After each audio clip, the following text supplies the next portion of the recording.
This is the Russian Dynamite, Masha Slamovich. Becca here.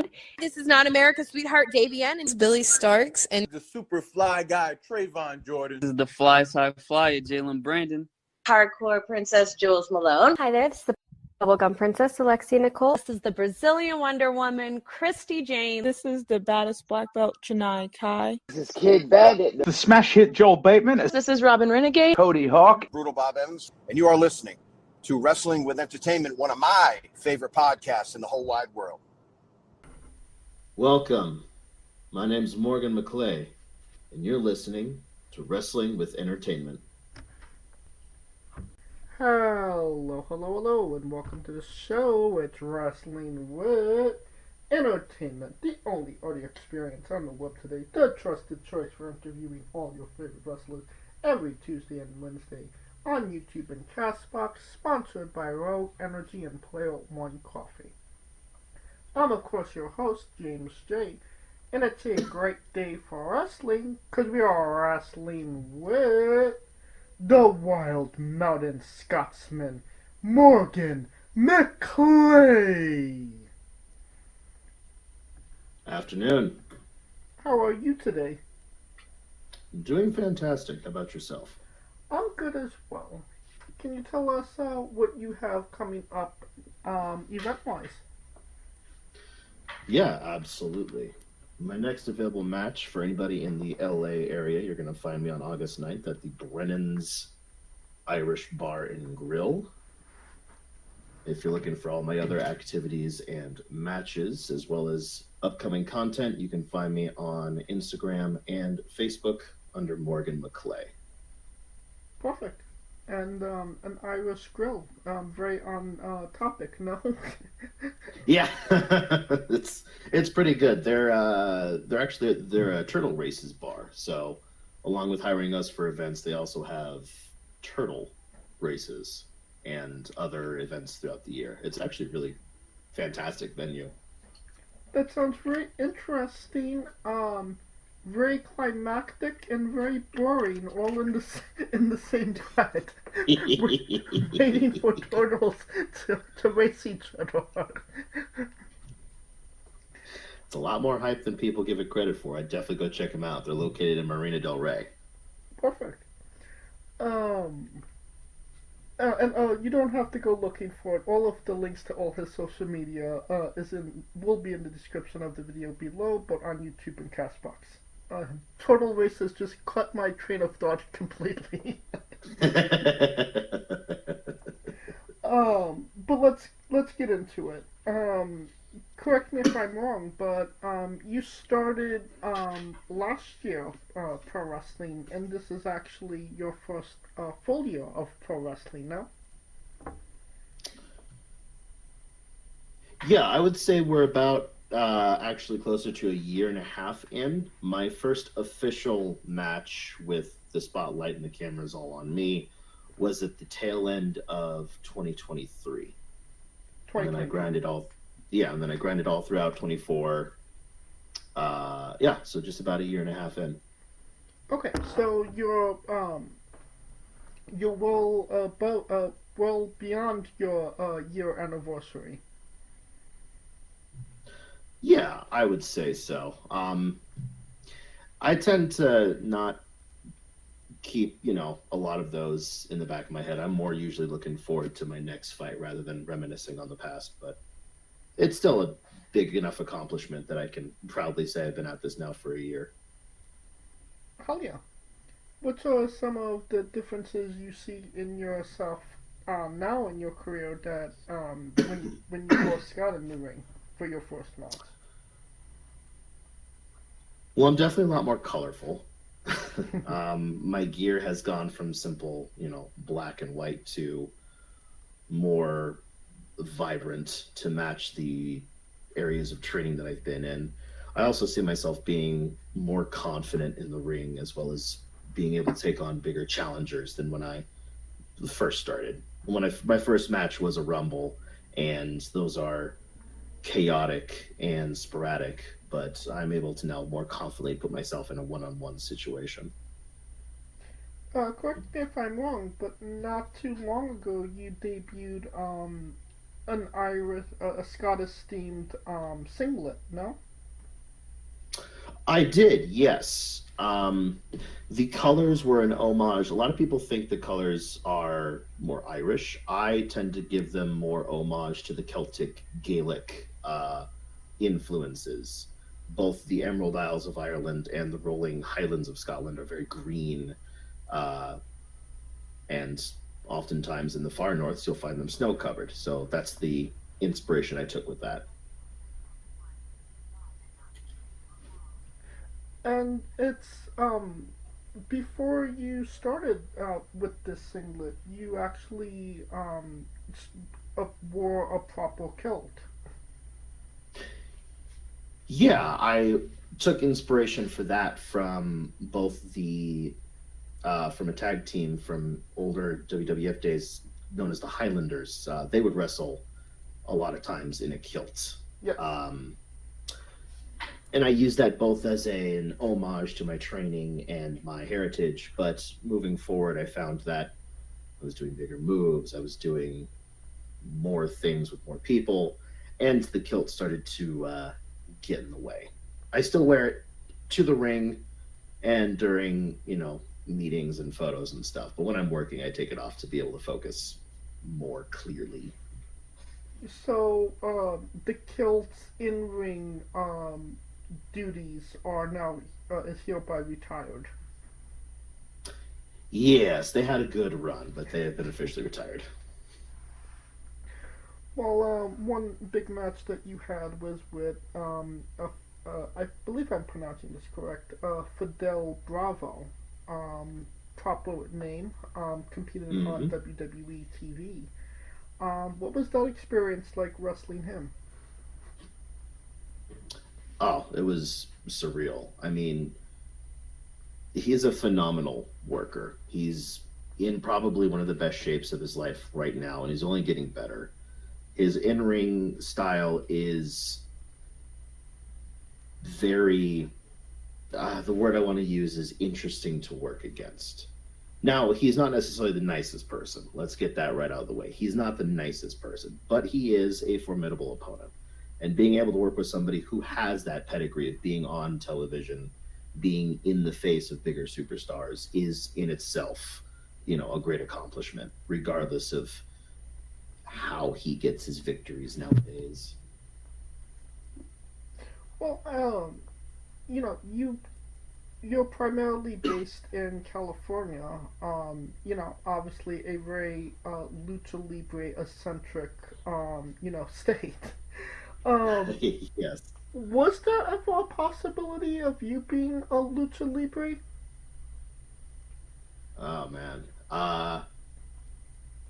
There's always a possibility of someone learning tricks outside of their usual wheel well. When I first started training, I had two separate teachers. I had someone who taught more American style wrestling, big hits, big punches, big man moves. And then we had a lucha teacher who would teach us more intricacies like grappling, high flying moves, the mindset of the lucha libre culture. Plus, growing up in SoCal, San Diego area, that is always in the back of your head no matter what you're doing. So, yeah, there's a possibility one of these matches I might pull out a Hurricanrana or maybe even then a Quesadora, but we'll have to save that for a really special opponent. Okay, so it is in the back pocket. It's in the back pocket, written down. Yeah. Well, maybe you might pull it out with this proper rivalry you've been having with Bagu and Jeff Roth, no? Oh man, those two. Yeah, maybe. I mean, that's been going on now for a while, and I used to think of Bagu as a friend, even like a competitive brother, but I don't know, man. He's gone down some weird paths. And Jeff, what's the rating on this show? You could say whatever the fuck you want. Oh, cool. Jeff's an asshole. I mean, credit where credit's due. You know, give the man his flowers. He's got some grapple submissions that I'm not used to, and he always seems to come up with some sort of tactic to get his way. But at the end of the day, again, the guy's an asshole. So I'm looking forward to dealing with him this weekend. I mean, your last match, you teamed with Dynamite Pegasus against them. Mm-hmm. Yeah. So how was that teaming with Pegasus to try and get, a lick of revenge? 1 second, sorry, I'm having what the fuck, man? I'm having technical difficulties. I apologize. Oh, no worries. God, technology's supposed to make life better. Let me see here. Whoever told you that was lying. Yeah, I'm starting to think they were. The last question I think you said was, what was it like working with Pegasus? Yeah. Yeah. He's honestly inspirational. He's very quickly become a local San Diego favorite, especially in whatever scene I'm working, whether it's One Ring Circus or SoCal Pro. Shout out both of those guys. He's a luchador, but he's not I think the word I want to use right now is like bigger than life luchador, but that's not even true because he is bigger than life, but he's not above being the low guy working with people, changing up his tactics. It's honestly fun to work with him. He's a fun guy. I think that day we just didn't mesh as well. We haven't worked together as a tag team before, and we got caught out. Do you think that there may be an opportunity to form a proper tag team with Dynamite? Maybe. I'm always looking for someone to have in the back corner of my mind, helping me with. Oh. Someone's at the door. No way. Yeah, there's always room for someone to be in the back corner, whether that's Pegasus or anyone else that I've worked with in the past. I'm not opposed to having anyone really as a tag partner. Well, you mentioned, going up against Jeff sooner rather than later. Do you think that that's actually going to resolve anything, or I hope so, man. I'm really tired of dealing with him. And when you deal with him, it's not even just always just dealing with him. He's formed a constituent with Bagu and Tommy Wilson, and Tommy Wilson's little gremlin of a manager, Scott, and they call themselves Levy. Well, levies break all the time. I'm hoping I can get my hands on this little gremlin and break them this weekend. So it's not just, Jeff. It's the whole shebang you have to deal with. Yeah, when working with these kind of groups, you've always got to have eyes on the back of your head, because you never know if they're going to come out, when they're going to come out, what they're going to do to mess up your match. It just, yeah, it can get frustrating. No, I get that. Hopefully, this rivalry will be resolved sooner rather than later. Mm-hmm. Here's to that. Is there like a special stipulation that you would feel would put everything to rest? Oh, man. We've done tags. We've done regular matches. This weekend, it's going to be a grudge match. It's just a regular. I think at this point, if it doesn't go my way, it's going to have to end with something hardcore. Something, no rules, no worries about interferences. He can bring whoever the hell he wants. I'll find some guys to come out and mess with him and just get down and dirty with him, man. Hell yeah. Now, obviously you're up in, the San Diego area. you have come down to my neck of the woods, Los Angeles, to train at Santino Bros. And I believe the one Gabe Sapolski was there as well. What was that experience like? Oh man, you want to talk about, eye-opening experiences? That's definitely like near the top of the list. Listening to Gabe talk about his years of experiences, years of insider knowledge, and then getting to actually work and perform for him and have him tell you what you've done right, what you can work on, what he looks forward to seeing you do. It's phenomenal. And then the Santino Bros guys are always looking at, potential new trainees or matches or just seeing what the competition's like. So getting them to get on your side, give you critiques and compliments,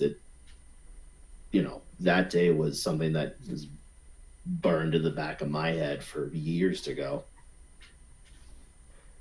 Was there any bit of advice or moment from that training session that really sticks out in your mind?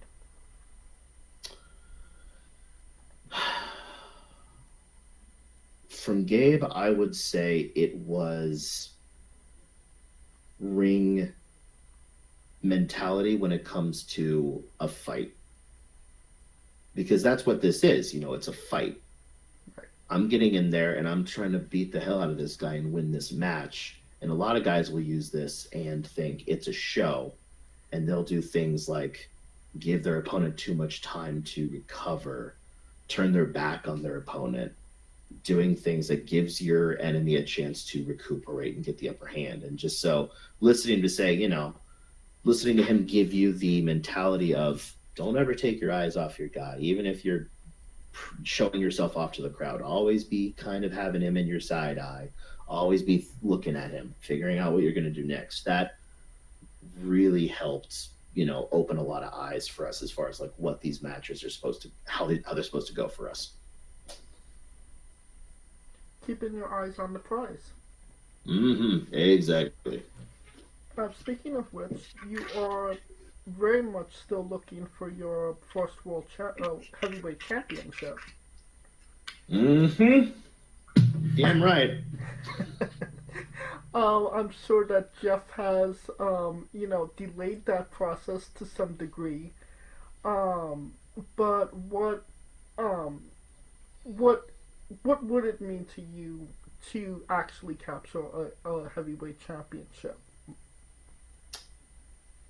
Oh man, I mean, the words in itself, heavyweight championship, means you're standing at a level above other people. And for me to claim that kind of gold would just show to myself and to everyone who's ever doubted me that, like, this bum from the mountains can actually do something, awe-inspiring like this.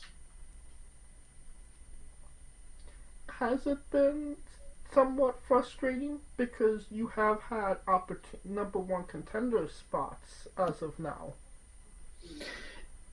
It has been, and it's not just been an issue with Jeff. There have been several instances where I'm either overlooked for the prize or my opportunity is taken away by outside forces. I'm not one to shy away from my own shortcomings. If I go into a match and it's just me and the champion and it's a clean I blew it situation, I'm not gonna whine about they cheated. I'm gonna look at that and I'm gonna grow from that. But so far that's not been the case. I do know that One Ring Circus also has the Shady Boys. I'm assuming they don't make life any easier either.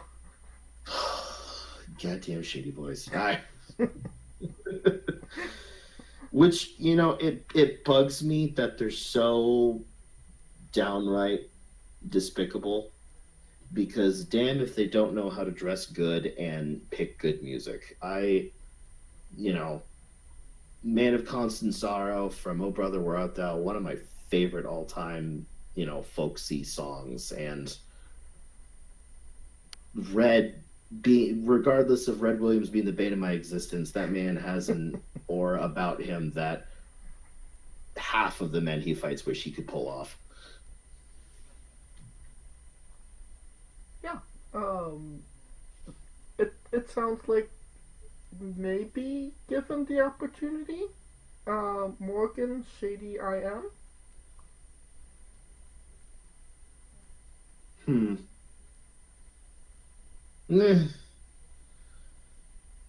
I don't know.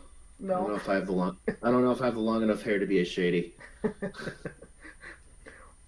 Well, it definitely seems like you do need a faction of your own. That'd be cool. That'd be pretty nice. Something to, get in my back corner and help me in certain situations. Right. Now, you was actually a part of a clinic at Nox Pro. You got some training from Rikishi. What was that experience like? Oh, man. When people ask how long I've been doing this, and I tell them, I've been here for a year and stuff, and they say, oh, that's cool. That's not a whole lot of time, is it? Like, yeah, but look what I've done in a year. I've gone from, my first Rumble match to having seminars with Gabe Sapolski, to having seminars with past, WCW, WWE, AEW stars, and then freaking getting how long was it? Like a 6-hour workout seminar session with Rikishi. And wasn't just Rikishi, it was Reno, Count Black Pearl, it was several other of the the Royal Samoan bloodline. That entire day, I think so far is the top, if not top 3 of my experiences ever. His insight was just, something that you can't really it's hard to describe, the insider knowledge he has of what to do both in the ring, out of the ring, how to carry yourself as a wrestler. And then seeing him, be as humble as he was, where, a lot of these, not a lot of these, a lot of the seminars you have, these guys have been through it all, and they end up being so humble about it. I think it was during the matches that we put on to perform in front of Rikishi, he just sat in the crowd with the rest of us and acted like, he was just one of the guys watching us perform, giving us critiques, compliments, stuff to do, and it was just surreal, man. Is there some added pressure to have a good match? When you know Rikishi is watching you. Yeah, absolutely. But I would say it's no really big greater than performing a match for fans, because Rikishi, I would say it's different pressure. Rikishi's going to be looking at it from a worker's perspective. He's going to be looking at it for what could you improve on? What could you do better? What did you do great? Whereas pressure to perform in front of a crowd of people is different, because that is, am I going to win? Is this crowd going to enjoy me? Or, I've been on both ends. Is this crowd going to hate me enough that I'm going to be noticed? Am I going to be heard? Do you find yourself finding one way easier than the other, getting the hate or getting the love?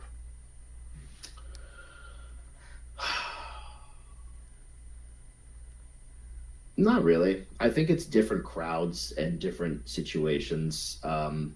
Big Show is the best example of this. He made a career out of playing both teams, and I think that was the smartest thing, honestly, because he could just be, depending on where he is, he's like, okay, I'm going to go be hated today, or, oh, this crowd's going to love me, I'm going to work that today. It's a lot easier for that. Plus, depending on who my opponent is, I'm going to get booed or cheered no matter what. That was the situation working with Fidel Bravo. it doesn't matter what I've done in the past. No one's a bigger jerk, or I should say was a bigger jerk than Fidel Bravo. So no matter what I did, the crowd was going to be behind me. Right. But if I went up against somebody like Jake Redondo, the Radiant Sun, the one, that is a big crowd favorite, I'm probably going to get people to hope I lose. So it's going to be easier for me just to lean into that villain mentality a little better. I gotcha. And I mean, obviously, training with Rikishi, I'm sure he was complaining about how Jay Uso was being booked at the time as well, no? Yeah, I mean, but that's the case for any family member talking about their kid, I can see where he's coming from as far as like family situations. You always want your kids or your siblings to be the best at everything, and if anyone says otherwise, you want to knock some sense into them. Oh yeah. I just make a joke. It's kind of memed at this point of Wakishi's comments. At this point, yeah, but Yeah. Credit where credit's due and all that crap. Oh yeah. Now, going from, an important moment for you in your career to, just an important, show. You wrestled on the Wrestle for Autism show against Bobby Callahan. What did that kind of mean to you to be on a show that is, kind of maybe bigger than yourself?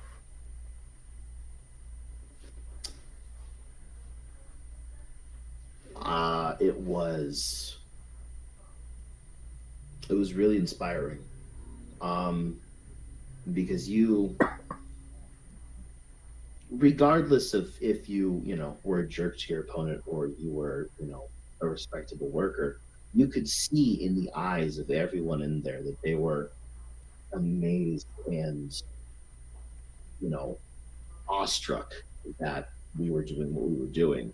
And every single person I talked to was just overjoyed, super excited for the show, asking really good questions like yourself, wanting to know every aspect of the job. And being able to be a part of that, I hesitate to say thankfully, but luckily I haven't had to deal with that too hard in my own personal life. But I have friends who have family that deal with varying levels of that. One of my main employers has a kid who's part of that, and being able to support that cause and being able to stand up for those people that often don't have a voice to stand for themselves is truly remarkable.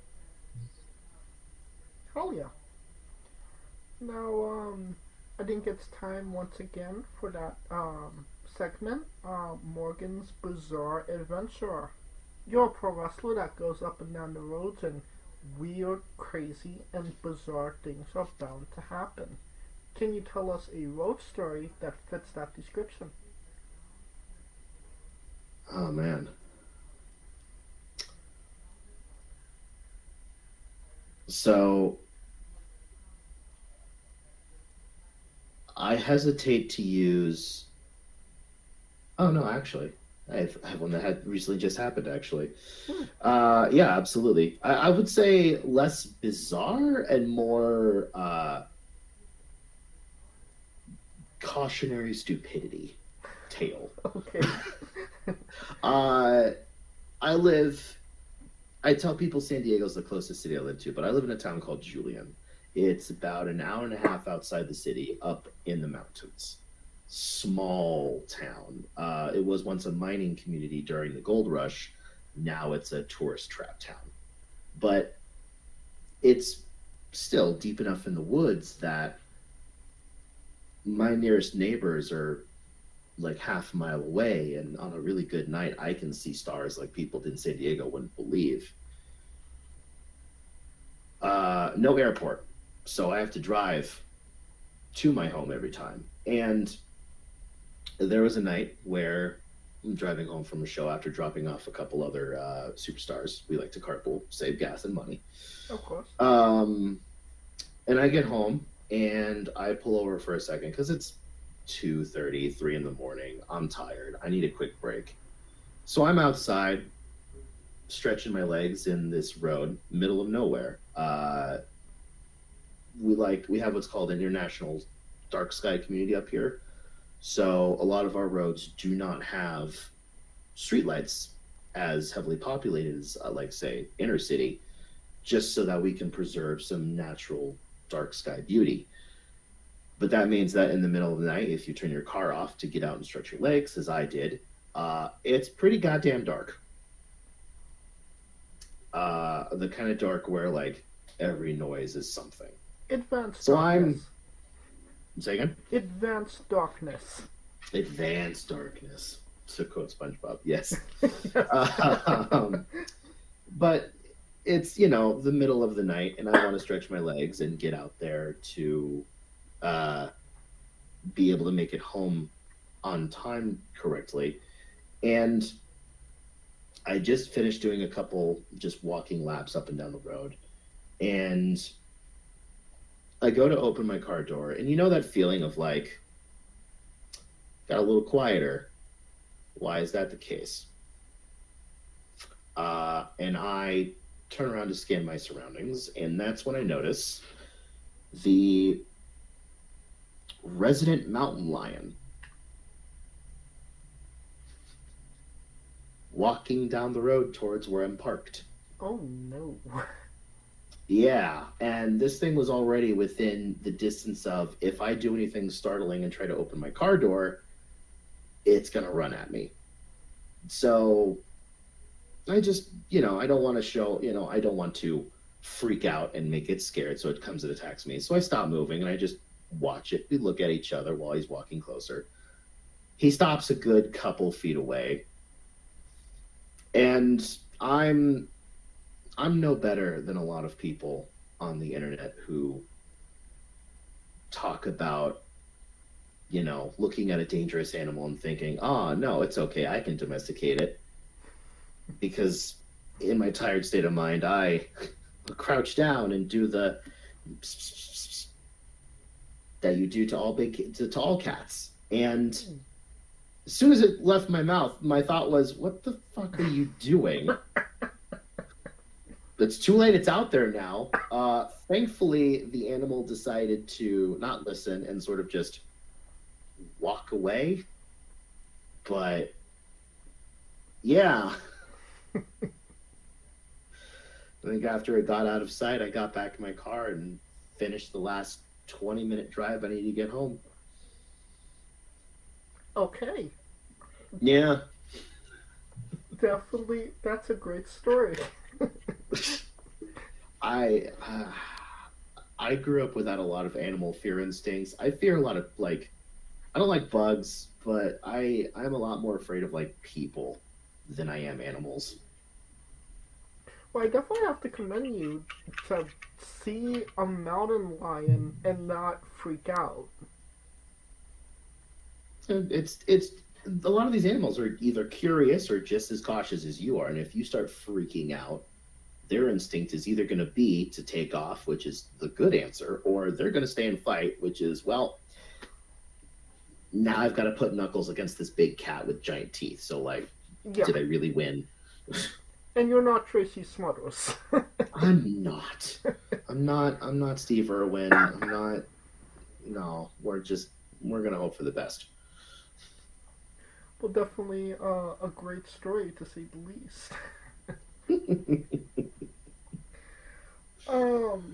Now here at Wrestling Wit, we always like to say everybody is nerdy about something.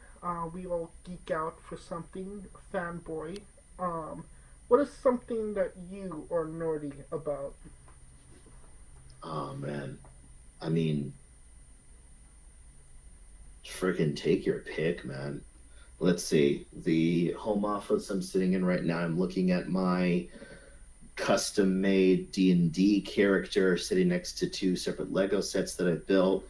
Sitting behind me, I've got books on car mechanics and Legos and trains and D&D books, comic books. I mean, shit. I'll pick one. Let's talk D&D. Hell yeah. Hell yeah. What is your what class are you? Surprising no one, I like to lean towards the more martial classes, so like barbarian, knight, monk if I'm feeling extra spicy. But I will always throw, it doesn't matter what class I'm carrying, I will always throw a couple levels of bard into the mix. Okay. Because bard to me is the every character. It can fill any role you need it to. It could be frontline, it could be backline, it could be support, it could be DPS. It's probably my favorite class, but picking just bard, I feel is a bit, too boring. So I'll throw a couple levels of it, or I'll half and half it with a martial. What was your last campaign like? I am currently in a campaign actually when I'm not doing this. And we're currently working as to put it bluntly, we're working as a advanced rock gathering agency. Some hotshot from one of the three main governing bodies decided that he really wants special rocks with certain characteristics about him, and we're the dum-dums he's hired to go collect them. Currently, we're locked in a maximum security prison trying to beat the information out of a prisoner, so we can get the whereabouts of the rock that he stole that we had to dive through the Nanite Sea to go find. That asshole. Like, you couldn't just leave it where we had to go get it. No, you stole it, left your calling cards, now we have to break into prison, and then break out of prison. God, It sounds like a simple quest has turned into a really big grand adventure. It's really stupid. Yeah. And this is after this comes after the last rock adventure we went on, where we basically got caught in a space anomaly that we simply just fucking called the Cube, because it was take a black hole, mix it with some fey magic, and pray. Assuming that you're not the game master? Not for this one, no. I'm a player character. Okay. How many hours are you in this campaign? We started last year, January. And we've played pretty consistently every Sunday since then. So, about as long as I've been professionally wrestling, I think. Yeah. Because I debuted in October of 23. The game started the first Sunday of 24. So they're pretty much like lining up pretty equally. Wow. So, yeah. over a little over a year and a half at this point. Over a year and a half, yeah. Well, the last big one I was with this DM was back when I was a younger lad of my late teens, early 20s, and that game he ran lasted a solid 4-5 years. That is quite impressive. Oh, we go for broke. Like, it's literally an epic adventure, to say the least. Mm-hmm. I am curious, you did mention Legos. I'm a big Lego-holic myself. So what are you building? What are you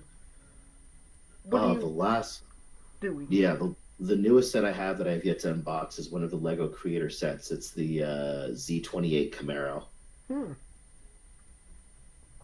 That's interesting. Those are the ones that are that people suggested, right? Yeah, they're the crowd suggested, and they're the ones that are usually like plain black box with the big logo on it and stuff. Same company, same like collection as like the Roman Colosseum or the the little like vases of flowers.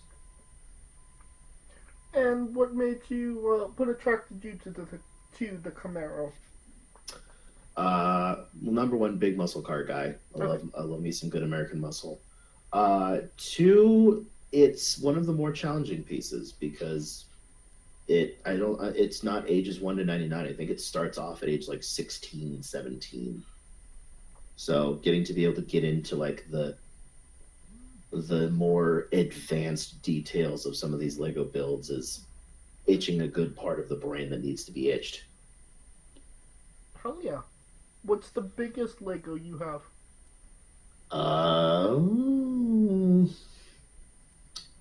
Where is it? It's not in this room. I've got I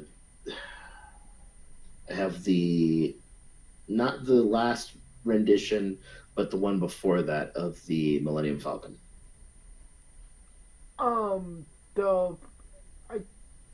Not the one that's out currently. Correct. Like 1 or 2 generations older Millennium Falcon. Okay. And what is maybe your most cherished? Hang on. Oh. I swear to God. Repeat what you said. Sorry, my headset. No worries. You good? Yep, we're good. Okay. What's your most maybe cherished Lego? Cherished. It's gonna sound really corny, but the bonsai tree.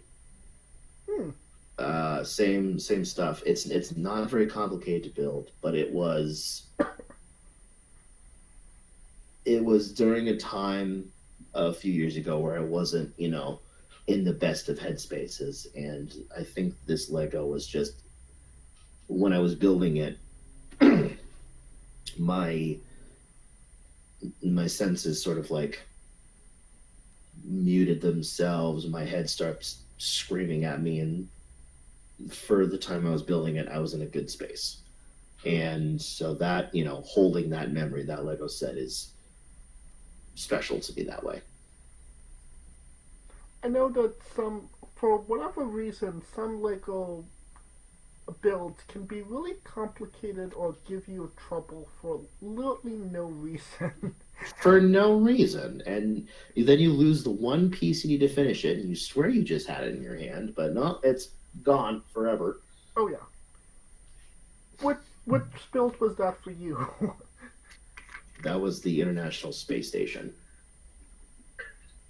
Okay. That thing has so many identical looking small pieces, and I kept grabbing the wrong piece, I think like 5 or 6 times before I finally like put it in its own separate bag in the kitchen away from where it was until I for sure knew I needed it. And you go to jail. And what sets do you have your eyes on coming up? What's in the queue? I would have to be a really good person for Christmas to try to get my hands on the Venator class Clone Wars battleship. Because the one from the Clone Wars one of yeah. That's in my queue as well. Yeah, oh my god, it's freaking huge. It is. I have the Star Destroyer, and it's like massive, so I can only imagine how. Is that the Star Destroyer pre or post episode 4? Episode 6. Okay, yeah. Yeah. It's one of my most prized possessions at this point. Yeah, dude. But it's like so large, and if I did not have it in the place that I have it, I would not know where to put it. Where do I put this broken circle in my house? Why? Yeah. So it's just kind of a matter of figuring out where I could put that one, because at some point I am getting it. I 100% am. I just don't know, when you're lacking space. Yeah. Yeah. But yeah, the high-end Lego Star Wars ones are peak Lego, if I'm being completely honest. Oh, 100%, dude. Alright. Now, can you tell us about your tattoos and if they have any significant meaning? Oh, yeah, absolutely. I don't know if this is a televised show, if this is audio only. It is not. I cannot see you. Well. Okay, cool. Well, then this is just for me and the FBI agent watching. So right now I've got two. For those that have seen my picture or talked, both of my left arm. There's one of an eagle with a French fleur-de-lis on it. That is resemblant of the Eagle Scout badge from Boy Scouts. And that was the first one I got because it was the rank I achieved in Scouts, Eagle Scout. And that was a great time of my life in my early youth, late teen years. I attribute it to helping me become the man that I've grown to be today, someone dependable, someone people can talk to. And I wouldn't, have a lot of the skills I have if it weren't for the Scout program. And then the second one is the Celtic Gaelic Tree of Life, a symbol from Gaelic mythology that stands for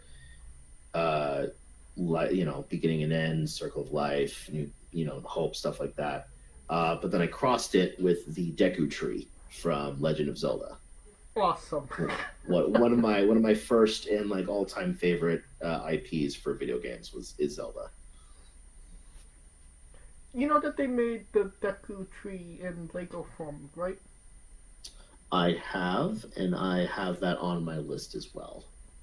Same here. Yeah. Those are the only two for now. I have plans for others, despite my mother's best wishes. I have looked into getting a full, I don't know if full's wrong word, a half sleeve on my right side of either Gaelic symbology or a mix of different theological symbology. And then I've got a couple other nerdy ideas in the back of my head. But for now, these two are rocking with me. Oh, yeah. What's your favorite Zelda? Ocarina of Time. It was my first experience playing the Zelda franchise, and just I was blown away by it. Ironically enough, I'm the next generation. I'm Twilight Princess. Oh yeah, no, yeah, that was a good one too. That one has, I think, one of the best companions in it. 100%. 100%, dude. Maybe I'm just biased, but yeah, Midnight is awesome. And even to this day, I still play Twilight Princess, and I'm I see the graphics, and I'm like, why am I playing this? This is so bad. And then when I finish the game, I'm like, shit, I want to play this again. Play it again, yeah. Graphics be damned, man. If the story's good, the story's good. 100%. Once you get past, that first little block where they introduce Midna, you're home free. You're set. Yeah. Alright, time for the colossal question. Let's say they're making a movie about you. Every movie has a soundtrack. What would be the first 3 songs on your movie soundtrack? Oh God. Coming out strong, aren't you? Okay. Oh shit. Movie About Me soundtrack. First 3 songs.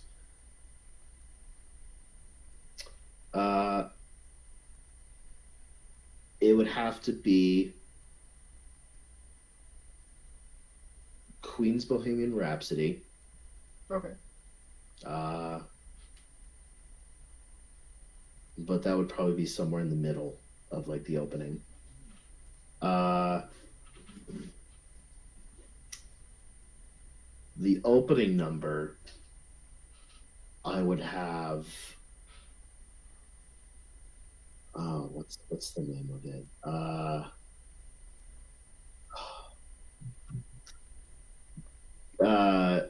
So you know Gunther, I assume, from Imperium and all that, and WWE. Yeah.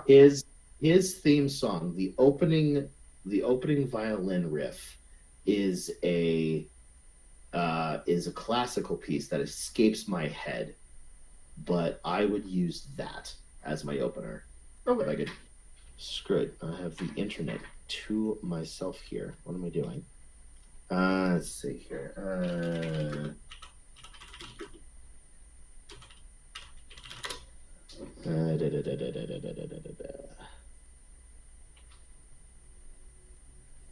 No, we lost audio again. Okay, no, we're back. Yeah, I can't find it right now. Whatever. But the opening classical piece to that, followed by Bohemian Rhapsody, followed by Pour Some Sugar on Me by Def Leppard.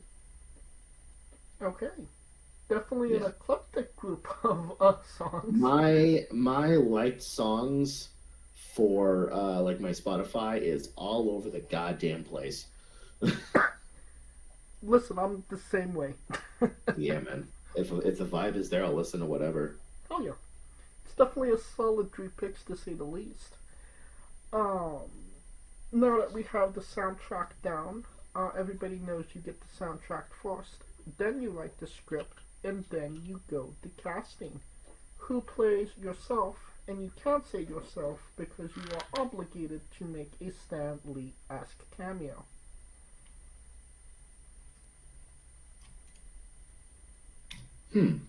Okay. Before I answer that, I have found it. It is Dvorak's Symphony No. 9. That is the classical piece that starts Gunther's song, but it continues from there into this grand operatic piece. So there we go. Finish that question. Perfect. So who plays me? It can't be me. Yes.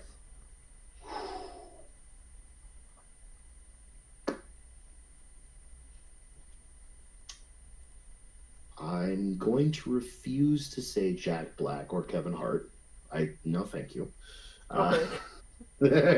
Well, I'm sure they're going to find a way in the movie somehow. They'll be in there somewhere, and that's fine. Who best play me? Who do we cast in? You know what? For looks alone, and just the way he probably acts, the way he's shown to act in the ring, and how he probably acts outside the ring, I want Sami Zayn to play me. Okay. I can see that. Yeah. Okay. Now that we have you casted, every movie has a supporting cast. Who would be 3 people significant to you and your story that would be in your movie, and who would play them? Okay, so number 1, we've got to go with my wife. Okay. And I would have my wife played by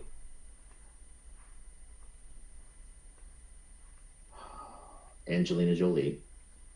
That is the safe option. Well, I was gonna say Scarlett Johansson, but Also a good answer. But Angelina Jolie has, I think, closer to my wife's hair than Scarlett does. My best friend growing up is next. I mean, we grew up. We met each other when we were 5, and we're still, to this day, friends. he actually has a career, but that's besides the point. For him, we'll pick.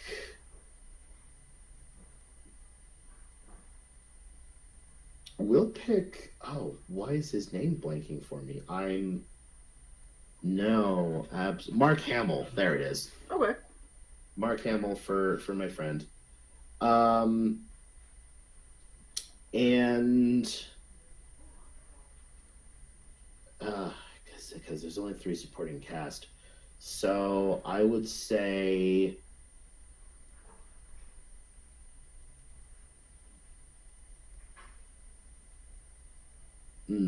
we're gonna get rid of my friend because I need my parents in there. Sorry, Michael, you're out.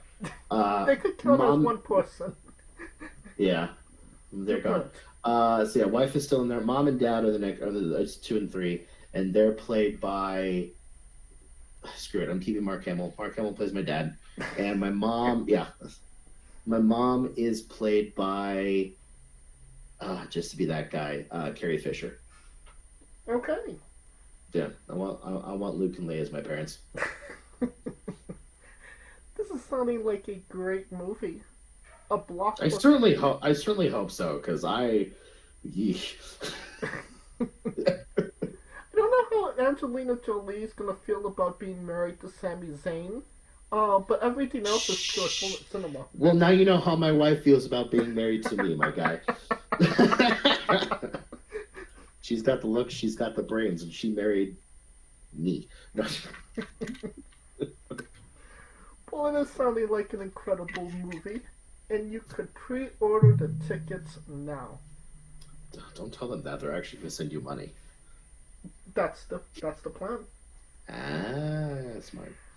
On to a controversial subject. Pineapple on pizza. What's your stance? Nope. Next question. Nope. Wow, didn't even let me get it out. Very anti-pineapple on pizza. Yeah. Get the hell out of here. What's your spirit Pokemon? Ooh. See, it's different from my favorite Pokemon. My spirit Pokemon. Oh God, we actually had a talk about this recently in the SoCal Pro Trainers chat. Ursalang, I think is how you pronounce it. Ursula. Ursaring? Yeah, the bear fighting Pokemon. Ursaring, yeah. Okay, I get that.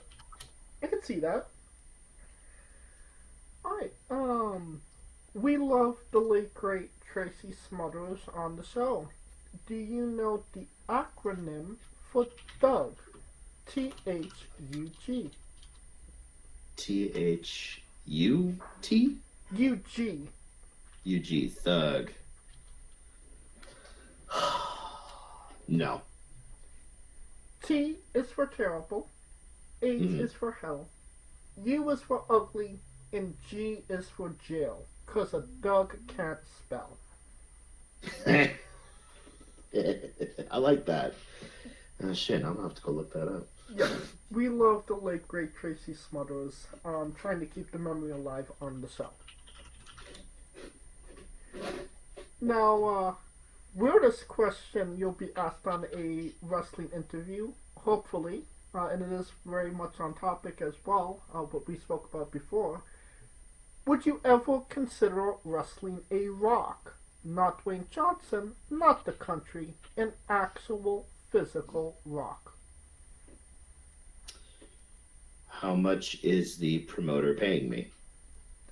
Let's say a lot of money. I mean, this Rock is world champion, so. Well, then bring that Rock out here. I don't mind turning him into a pebble. Let's go.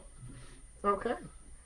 Yeah, if the money is correct, I'll work with just about anyone or anything. I've got a couple blacklisted people who I doubt I'm ever gonna wrestle, but if they're there, it's like, no. But a Rock, that's fine. I'll make it work. Well, just for context, there is a wrestler named Psycho Mike that indeed wrestled a Rock for over 15 minutes in a Tungsten Man match. That's an Iron Man match that lasts for 2 weeks. Jesus. Yes. That's too much, man. That's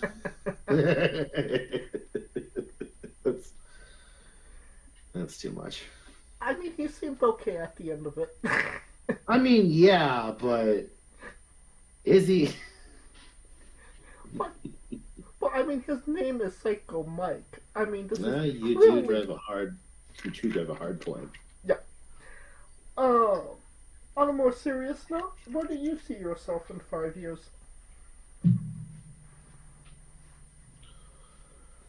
5 years. Well, with any luck, I will either be retaining a championship or getting my second championship.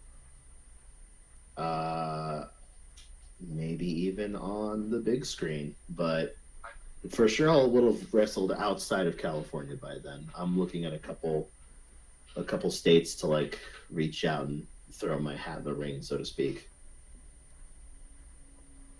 Yeah, there's definitely a lot of good promotions outside of California on the West Coast, I'd say. Oh yeah, West Coast, East Coast, any coast.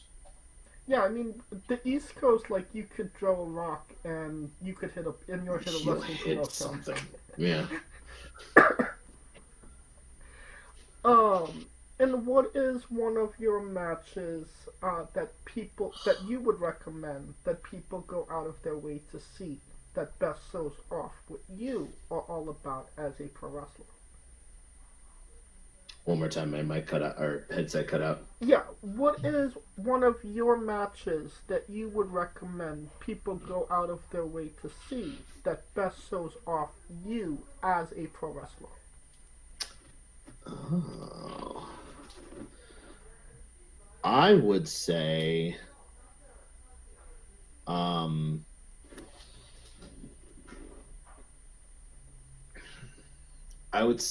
any of the matches I've had with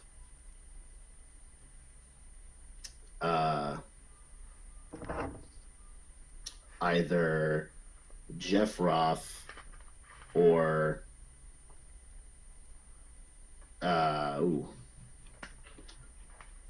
yeah, I would say any of the matches I've had with Jeff Roth. He's been the guy that I've been feuding with the longest, and he's the guy that I've got the most amount of beef with. A lot of the matches that I've done for that promotion, however, are more so clips than they are televised, so you'll just have to go to a live show. But I have several videoed matches, so if you're looking at a videoed match, I'd say the one I fought against Fidel Bravo. Okay. And can we find that match on YouTube? Yep, YouTube under SoCal Pro Wrestling. Perfect. And I will grab that match and I will put a link to it in the description of the video below, but on YouTube and Castbox. For anybody that hasn't seen it, wants to see it, wants to re-see it after this interview. And since we are nearing the conclusion of this interview, we are wrestling with the 8 questions of doom. This is our speed round, our bonus round, the round where we see who you really are. Are you ready? You did not just belt me from the crudes, but yeah, sure, I'm ready. I totally did. You son of a bitch. Yeah, I'm ready. Hit me with it. Excluding yourself, greatest wrestler of all time. John Cena. Worst wrestler. Logan Paul. You're main eventing WrestleMania for the World Championship. Who is your opponent? Bray Wyatt. Love that answer. If you could come out to anyone's entrance music, past or present, who would it be? I might get some flack for this, but Chris Benoit. Hey, you're not going to get any slack for Our Lady of Peace. Oh, so good. Yeah. Finish the sentence. Kayfabe is... What you make of it. We would have also accepted tastes great on toast. Squash, vegetable or fruit? It's a very confused fruit, but a fruit nonetheless. So you know the controversy. At least. Yeah, I sure do. A smart man knows that a squash is a fruit. A wise man knows that a squash does not belong in a fruit smoothie. Spoken like my co-host Kaliko Yachts. New Japan wrestler Taichi. His ring gear gets smaller every year, revealing more of himself to the world. My question, what is the appropriate trunks to butt cheek ratio for ring gear? It is whatever the promoter will allow you to get away with. So if you want to do full on ass, then go with it, go for it. Considering that was allowed on TV, go for it. Okay, so Just warn me what ropes you use to bounce your ass off of so I can avoid putting my face there. all right. So the sexy Eddie special. Mm-hmm. And the last question, the main event, the thing everybody wants to know. Have you ever had a conversation with a stranger in a supermarket about Darby Allin? I have not. I have not been so lucky. And that is the correct answer.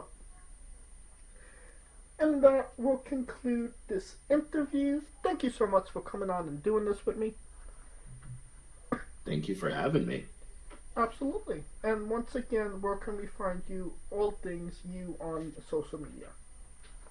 Once again, you can find me Facebook under Morgan Maclea, Instagram under Morgan_Maclea because Instagram hates the space bar. You can start looking out for some YouTube shorts and videos, and if you feel so inclined, you can look to buy me a coffee at buymeacoffee.com/Morgan Maclea. Perfect. And merchandise? Merchandise, no website yet, but we do have at every live show I go to have some merchandise. I've got t-shirts, I've got pictures, I've got stickers, I've got hoodies. It's a little warm for that here in SoCal, but I've got them. And I have Wrestle Buddies. So if you want to take a stuffed animal of me home to keep all the monsters away, you can. Perfect. And you don't have to type it into your Google machine. All of the links to all his social media will be in the description of the video below, but on YouTube and Castbox, simply click the link. A new tab will appear on whatever device you are on. You have no excuse. Give him a damn follow. And if you're at a show, buy a damn shirt. Of course, thank you. Goddamn right.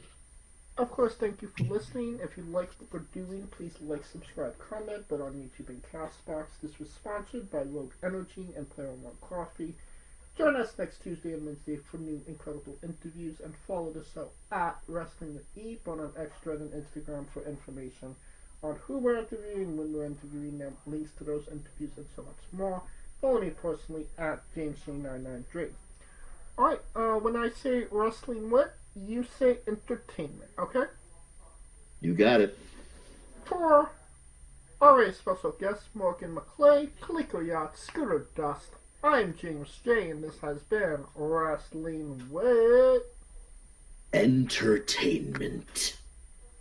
Hey folks, this is the Colossal Mike Law, and you are listening to Wrestling with Entertainment.